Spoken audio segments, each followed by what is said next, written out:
Buenos días, mi nombre es Silvina Bufa, soy la profesora titular de esta cátedra.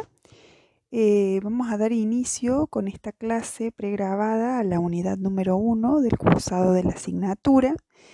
Iremos abordando a lo largo de estas clases los diferentes materiales teóricos del programa de la materia. Iniciaremos trabajando hoy algunas generalidades para introducirnos en lo que respecta a qué es y qué hace la antropología, para luego ya pasar a presentar los desarrollos específicos que tiene el texto de Merenson y Bettrisey, que es el material que abordaremos en esta primera clase. Para organizar esta presentación vamos a tomar el nombre de nuestra asignatura como forma de ir introduciendo algunos temas centrales que nos permitan justamente una aproximación a la antropología y a lo que iremos abordando a lo largo del desarrollo de esta primera unidad del programa de la materia, que se titula Fundamentos teóricos y epistemológicos de la antropología. Les propongo entonces que vayamos deteniéndonos en cada uno de los términos que conforman el nombre de nuestra asignatura. Comencemos por el término antropología. Para iniciar debemos saber que la antropología es una disciplina que surge como tal a mediados del siglo XIX. Para introducirnos justamente en el campo disciplinar de la antropología, podemos señalar que existen diversas formas de definir qué es, ¿no?, el trabajo antropológico. En este sentido, distintos autores coinciden en señalar que hay al menos dos maneras que tienen como un consenso amplio en la forma de definir a nuestra disciplina. Una forma sería definirla preguntándonos qué estudia la antropología, ¿no? Y esto nos lleva a considerarla como la disciplina encargada del estudio de la otredad, de la alteridad cultural o de la diversidad cultural. Otra forma de definirla a partir también de una pregunta sería el interrogarnos cómo estudia esta diversidad cultural la antropología, o sea, cómo construye conocimiento la antropología, ¿no? Es decir, preguntarnos por el enfoque o por el método, ¿no?, el cómo. Y esto nos lleva a hablar de la etnografía. Es decir, podemos entender entonces en qué consiste el trabajo antropológico a partir de dos preguntas: ¿qué estudia y cómo lo hace? Respecto a la primera pregunta, lo que dijimos recién es justamente que la antropología es una disciplina dedicada al estudio de la diversidad o también dedicada al estudio de la otredad sociocultural. En sus comienzos, en los desarrollos de las primeras teorías antropológicas, la primera teoría definida como teoría antropológica es el evolucionismo, o las teorías evolucionistas.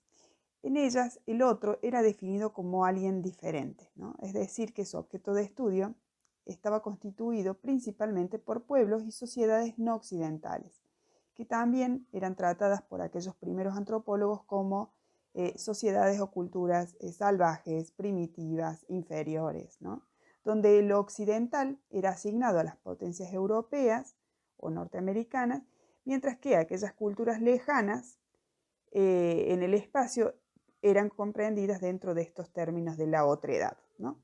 Posteriormente, como iremos viendo a lo largo de esta clase, el estudio del otro cultural fue incluyendo también a otros sectores subalternos de las propias sociedades occidentales, ¿no?, como campesinos, obreros, sectores de pobreza, migrantes y demás. Pero bueno, entonces, como lo van a plantear Merenson y Bettrisey, ¿no?, que son las autoras que estamos trabajando en esta primera clase y que lo vamos a profundizar un poquito más adelante, en la actualidad el universo de intereses de esta disciplina, de la antropología, está conformado por un extenso abanico. Y podemos decir que tanto ha ampliado, ¿no?, su objeto de interés, que en la actualidad cualquiera de nosotros o nosotres pudiera estar formando parte de ese otro cultural. Entonces, volviendo a la pregunta referida a qué estudia la antropología, podemos decir que la antropología fue constituida como disciplina científica, como ya dijimos recién, a mediados del siglo XIX, y se orientó a explicar la presencia de la alteridad social y cultural, postulando lo que se llama o lo que se define como una división o una separación entre el nosotros y el otro, donde, de acuerdo a una división del trabajo científico, ¿no?, disciplinas como la sociología se ocuparon en sus inicios del estudio del nosotros, es decir, de las propias sociedades de pertenencia de quienes las investigaban, ¿no? Mientras que la antropología se ocupó en sus inicios del estudio de estos otros lejanos.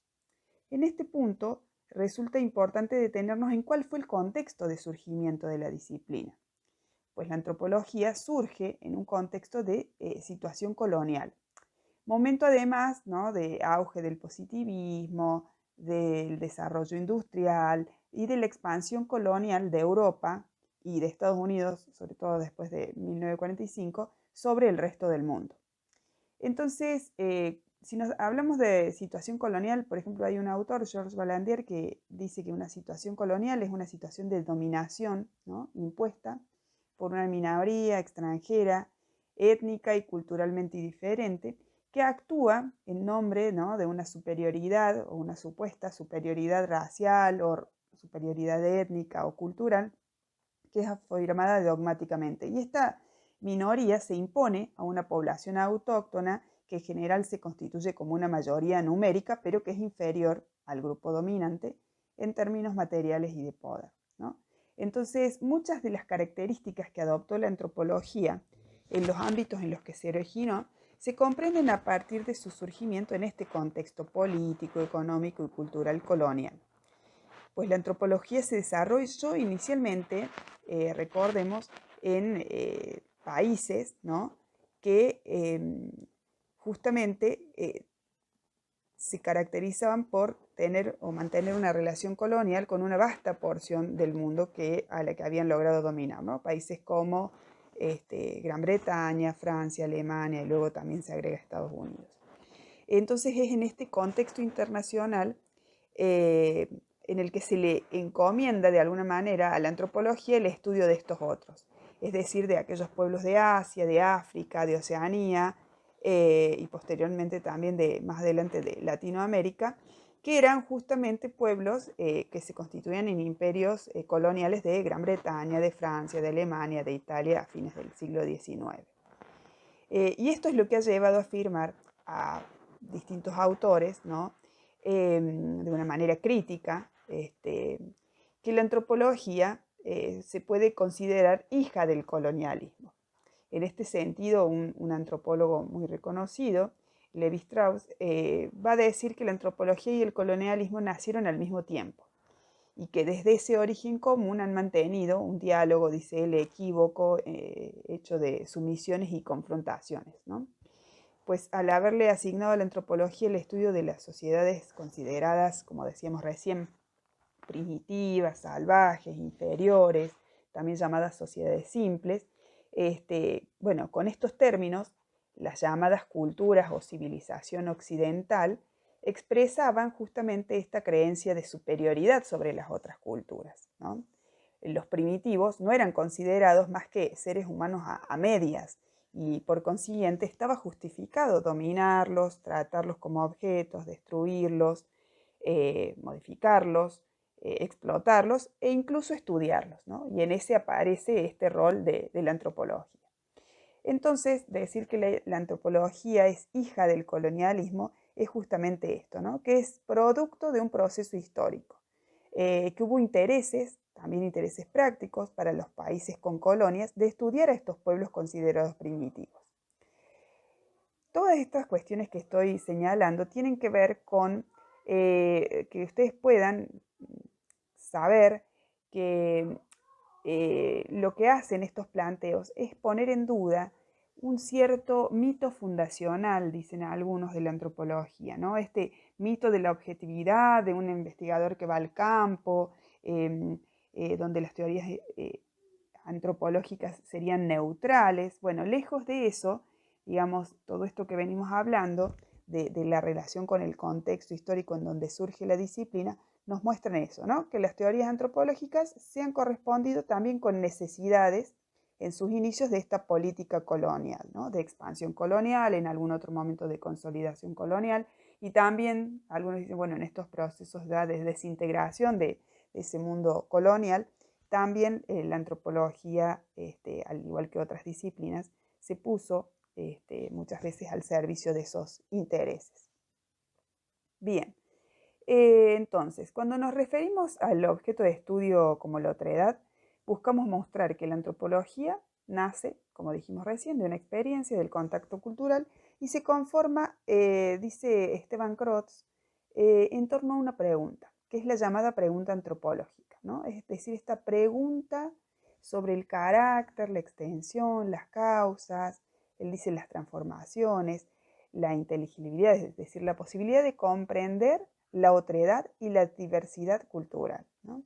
En esta perspectiva, el otro no es, no nos referimos a un otro como un otro concreto, ¿no? Sino con respecto a lo que se desprende de su pertenencia a una sociedad, a una determinada cultura, a un determinado universo simbólico, a una forma de vida diferente de otras. Y esto también significa la concepción del otro, va a decir Crotz, como un producto y también como un creador y recreador dentro de un proceso histórico específico, ¿no? Bueno, una cuestión más a señalar, nosotros hemos tenido durante varios años, específicamente hasta el año pasado, ¿no? un texto en esta parte del programa, este año no lo tenemos, pero vale la pena recordarlo, de tres autores, Boivin, Rosato y Arribas, que ellos justamente se preguntan, ¿no? ¿Cómo se ha entendido o definido este otro cultural en distintos momentos sociohistóricos a lo largo del desarrollo de la disciplina? Y ellos justamente muestran que en un primer momento este otro se definió en términos de diferencias, decían ellos, irreductibles, absolutas, ¿no? O sea, presentando esta imagen del otro en tanto diferente o salvaje. Después, digamos, con los desarrollos propios de la disciplina y de nuevas teorías y enfoques, los autores plantean que ya el otro podría pensarse ya no en términos de diferencia, sino más bien de diversidad cultural, ¿no? Porque se apuntó a relativizar esta separación tan tajante entre nosotros y otros que se había presentado al inicio de la disciplina. Y finalmente ellos plantean como un tercer momento en que ya habría un nuevo giro dentro de la antropología y donde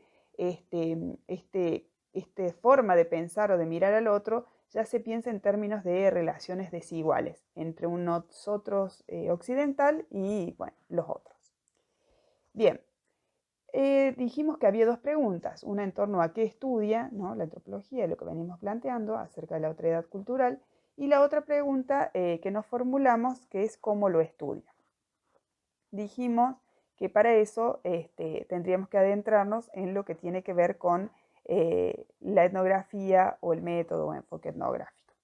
En la unidad 2 de nuestra materia vamos a detenernos especialmente en estas cuestiones, ¿no? Relativas al llamado enfoque o método etnográfico. Aquí nos interesa más bien señalar que existe esto que decíamos recién, ¿no? Un cierto mito fundacional. Esto también lo recuperan las autoras que estamos trabajando en esta primera clase, Merenson y Betrices, ¿no?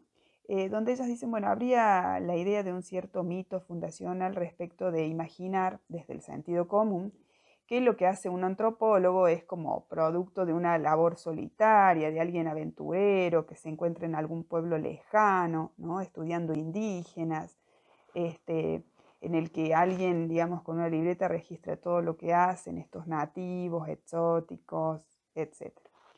Si bien esto puede tener que ver con algunos relatos de lo que los primeros antropólogos en los inicios de la antropología realizaban, coincidimos, ¿no?, con lo que plantean Merenson y Betrices, en que dicha imagen del sentido común está lejos de lo que hoy puede o podemos decir acerca del enfoque etnográfico, ¿no? O sea, el enfoque etnográfico ya vamos a ver, como lo plantea un antropólogo brasilero, Cardoso de Oliveira.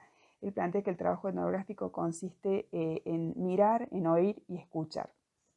Y Julieta Quirós, una antropóloga que también vamos a trabajar un texto de ella en esta primera unidad, en los trabajos prácticos, nos plantea que, digamos, ella también se pregunta por el trabajo antropológico y propone que también, ¿no? Ella dice, el trabajo antropológico consiste en cierta forma de mirar la vida social, ¿no? Y también nos habla de este escuchar. Ella dice, hacer antropología justamente es activar un tipo particular de escucha, dice, una escucha atenta y profunda que involucra no solo el oído y la visión, sino a todos nuestros sentidos, ¿no? El tacto, el olfato, la percepción, el afecto, la comunicación verbal y todas las formas no verbales, gestuales, corporales, kinésicas, ¿no? De comunicación. Bien.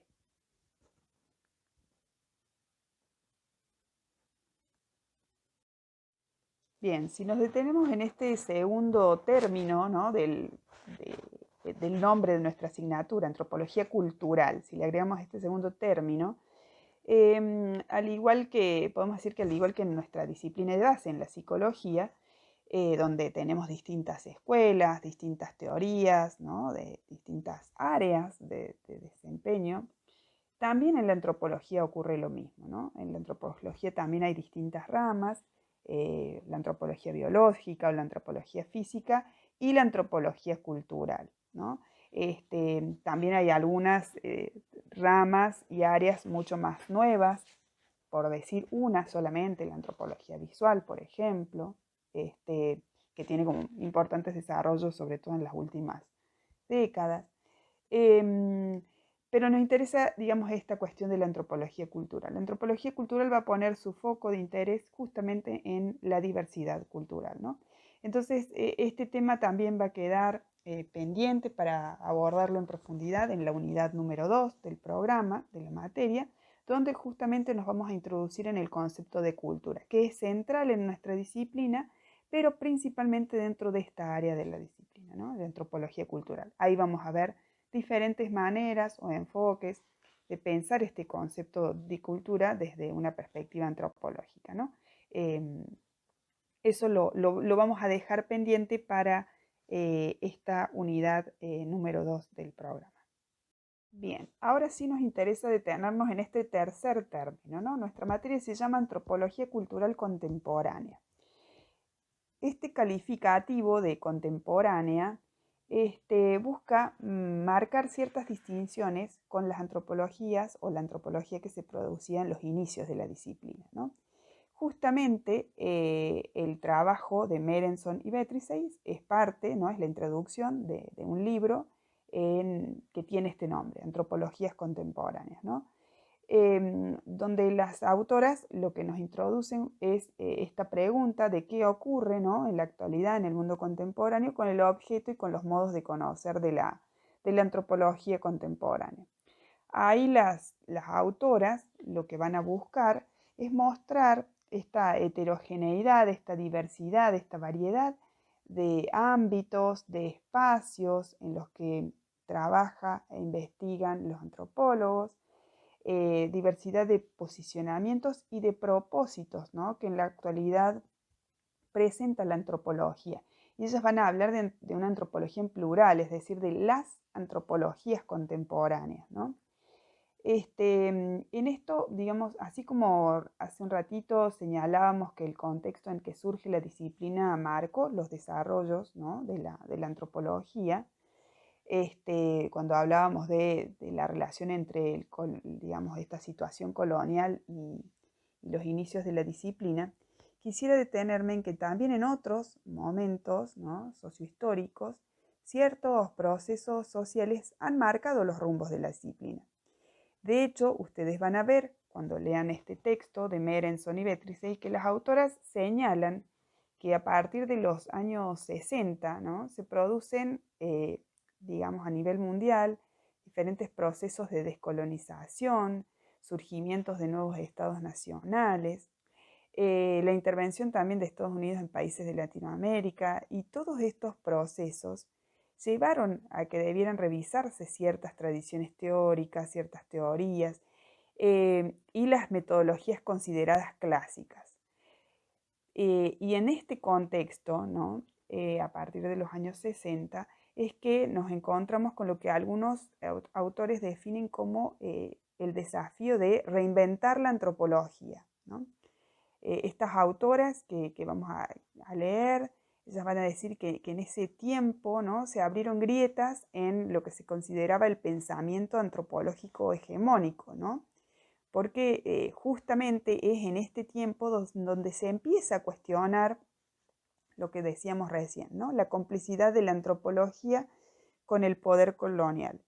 Entonces, todos esos debates que se dieron a partir de de la década del 60 y hasta nuestros días, digamos, ha conllevado, ¿no?, a cuestionamientos en torno a qué conocimientos se producen y cómo se producen. Algunos de estos cuestionamientos son los que estas autoras van a formular como parte de los debates contemporáneos que se producen en la antropología.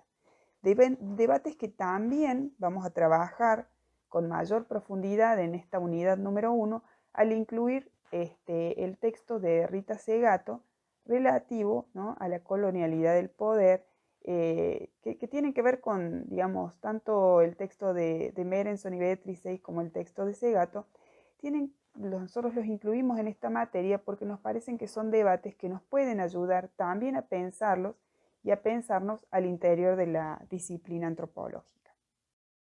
Bueno, y finalmente, si tomamos este último término, ¿no?, de la forma en que se nombra nuestra asignatura, Antropología Cultural Contemporánea y Latinoamericana, es importante porque eso nos marca que desde nuestra nominación, ¿no?, se incluye esta referencia a una antropología latinoamericana, donde se proponen entonces, nosotros a lo largo de la materia vamos a proponer desarrollos teóricos que tengan en cuenta esta relación entre diversidad y desigualdad, que se manifiesta sobre todo en nuestras realidades regionales y locales, ¿no? Digamos, en este sentido, a lo largo de todas las unidades del programa, hemos intentado seleccionar materiales que permitan aproximarnos y promover un análisis de las realidades contemporáneas, pero también con particular énfasis en los procesos socioculturales latinoamericanos. Es decir, producciones teóricas también propias de nuestros contextos, ¿no? Esto significa considerar prácticas situadas, contextualizadas en nuestras propias realidades locales. Bien, y aquí introducimos entonces algunos de los debates contemporáneos que las autoras Beatrice y Merenson nos proponen en su texto, ¿no? Sí queremos aclarar que, bueno, lejos de buscar que quienes cursen esta asignatura sean especialistas en antropología o en la historia de esta disciplina, sí nos interesa más bien poner el acento en algunos de estos debates actuales, ¿no?, que se presentan en la antropología y que pueden, creemos nosotros, enriquecer también las discusiones que se dan o deberían producirse al interior de la psicología, ¿no? Entonces vamos a introducir algunos de estos debates, de estas preguntas, de estas reflexiones que plantean las autoras en su texto. Vale recordar que este texto es parte de la introducción de un libro en la que diferentes antropólogos y antropólogas postulan reflexiones respecto de la antropología o las antropologías contemporáneas. Entonces, bueno, quienes deseen, vamos a dejar también el link para poder acceder a estos materiales a los que van haciendo mención en su texto las autoras Beatrice y Merenson, ¿no?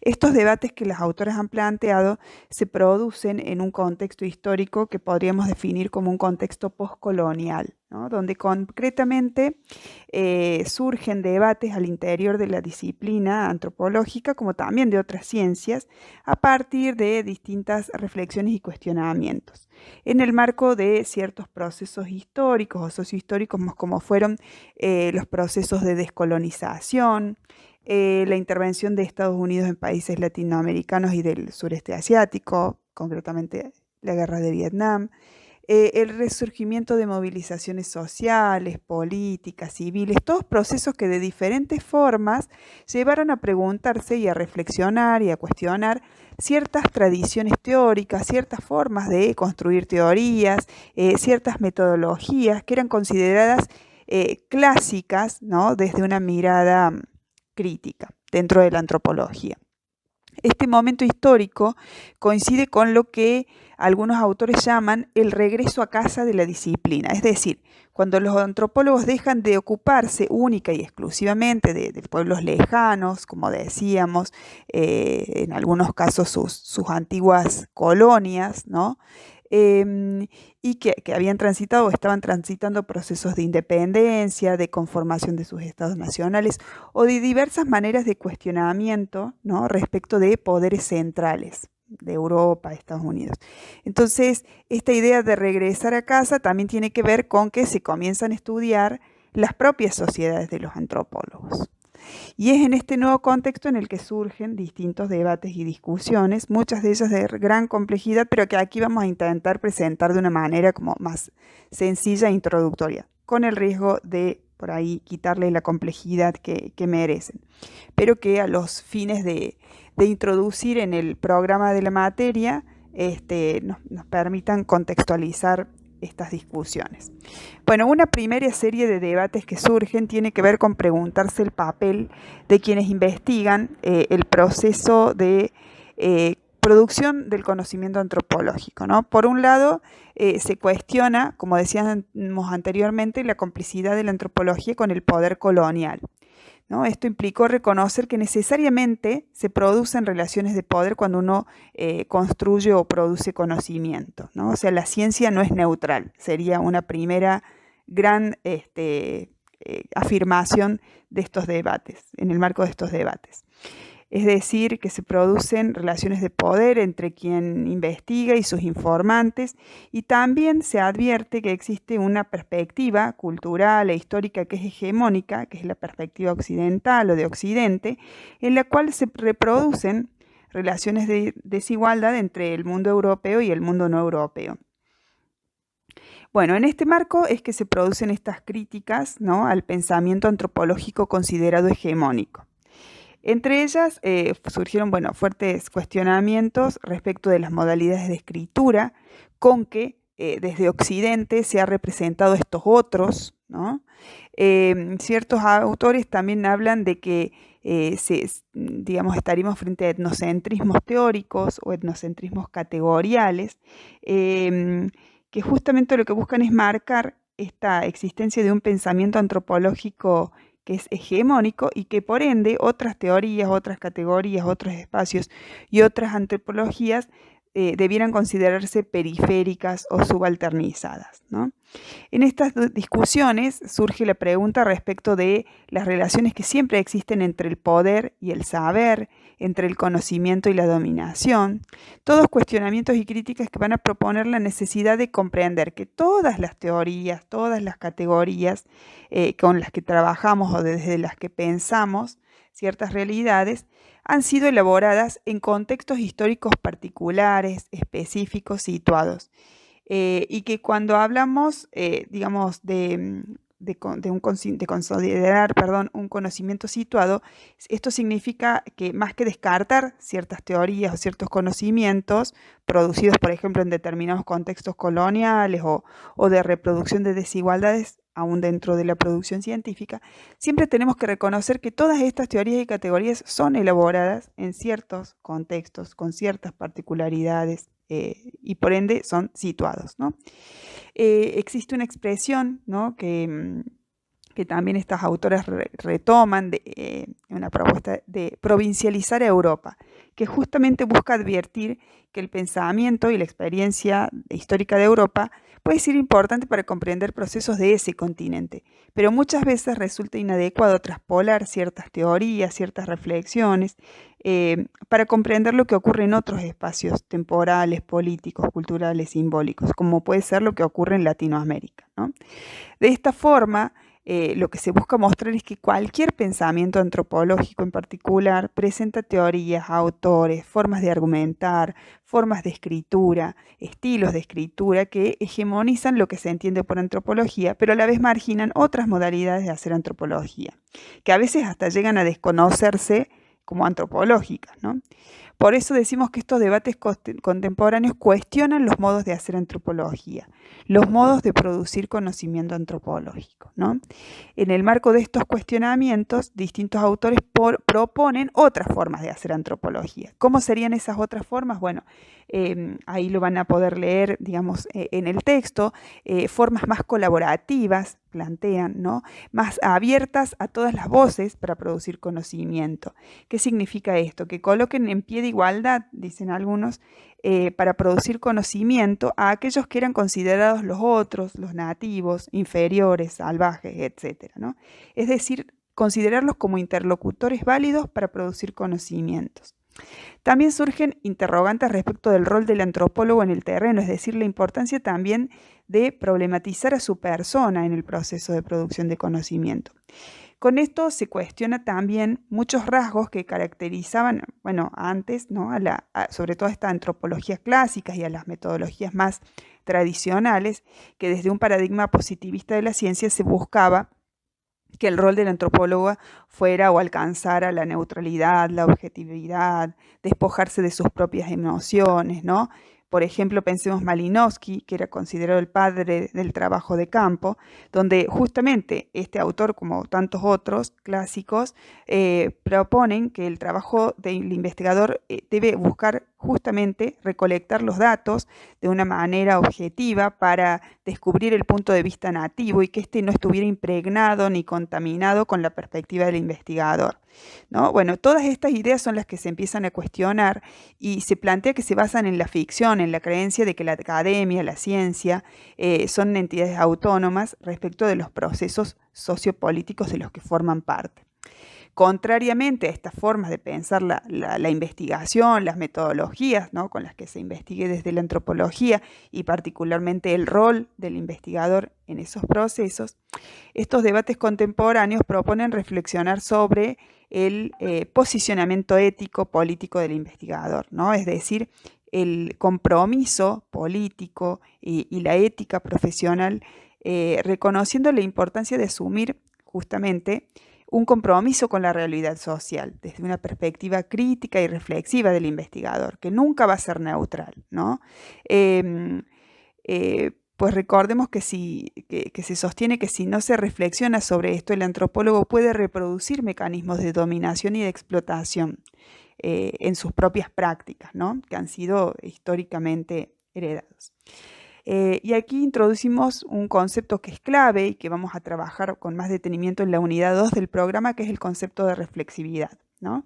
Estas autoras señalan que justamente la reflexividad tiene que ver con la conciencia del investigador sobre su persona y sobre los condicionamientos sociales, políticos, de género, de edad, de pertenencia étnica, de clase social, de afiliación política, que todas estas pertenencias que estoy nombrando se reconocen como parte del proceso de conocimiento, ¿sí? Que no se puede despojar de ello quien investiga. Entonces, distintos autores proponen en este sentido atender a la implicación política del investigador, lo cual se relaciona con sus posicionamientos éticos y políticos y que existen distintas formas de concebirlos y nominarlos. Las autoras en su texto van a ver que nombran algunas formas, como puede ser hablar de la implicación política o de la investigación activista o del activismo crítico, entre otros. Más allá de estas distintas nominaciones, lo que evidencian, ¿no? Es que se descarta esta antigua distinción tan tajante entre investigación, intervención o abordaje, o esta creencia que decíamos de que la academia, la ciencia antropológica eran entidades autónomas, digamos, y libres de cualquier relación con los procesos históricos que las producen. Bueno, para cerrar, quisiera volver sobre la propuesta de las autoras y de tantas otras y otros autores que insisten en la importancia de construir un diálogo plural e intercultural con nuestros interlocutores, dicen ellas, ¿no? Las autoras van a plantear que justamente el futuro de la antropología no se va a medir tanto por el éxito de sus construcciones teóricas, sino por las estrategias que se construyan para mantener la variedad y la riqueza.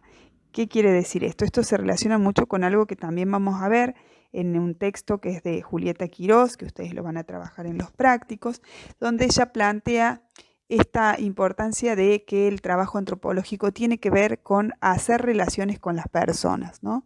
Y ella dice relaciones de interconocimiento y de confianza que nos permitan inmiscuirnos en su vida cotidiana. Eso es lo que hace la antropología, dice ella, tejer relaciones personales con la gente, ¿no? Y esto tiene que ver con el fin de la antropología. También vamos a trabajar más adelante un autor que es considerado un clásico, Clifford Geertz, que él nos va a decir que justamente el fin de la antropología es poder ampliar el universo del discurso humano, ¿no? Esto traducido en términos de las autoras que estamos trabajando, Merenson y Beatrice, ellas dicen, bueno, la labor del antropólogo tiene que ver con eso, con trabajar en el diálogo, en la colaboración y en alianza con aquellas personas que luchan por mejorar sus vidas, buscando que los resultados de la investigación sean reconocidos por los sujetos de la investigación como propios y valorados en sus propios términos.